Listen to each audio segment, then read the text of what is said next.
How did you find out someone was planning your life behind your back? My boyfriend, Mark, threw me a surprise engagement party. The real surprise was the 90-day plan I found on his laptop an hour before he got on one knee. He always called his little jabs teasing. In front of his family, he'd say things like, "She's smart, but she has no common sense," and they'd all chuckle. He'd critique my clothes, my job, my friends. His mother was worse, a smiling assassin who spoke in compliments that felt like cuts. "It's so brave of you to wear that color," she'd say. I thought it was just their way, that I was too sensitive. I really loved him. The teasing had gotten worse lately. He started talking about my job as a graphic designer as a cute little hobby.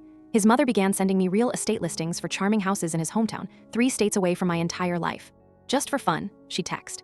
That afternoon, he was running around getting ready for the party. He asked me to print out a speech he'd written. "It's on my desktop, called Party Speech," he said, kissing me before running out the door. I opened his laptop, but my eyes caught a different file in his Google Drive, one that was recently opened. It was titled Project Homemaker. I clicked it. It was a shared document between him and his mother. My stomach turned to ice as I read.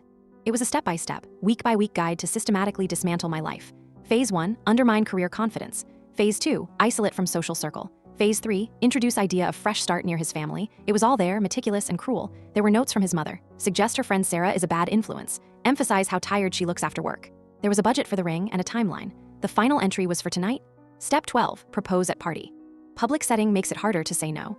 I felt like I couldn't breathe. I printed the party speech, and then I printed all 5 pages of Project Homemaker. I walked into the party an hour later, my face a perfect mask of surprise and delight. His whole family was there, beaming. After dinner, Mark tapped a glass for silence. He gave his speech, full of hollow words about love and destiny. Then he got down on one knee.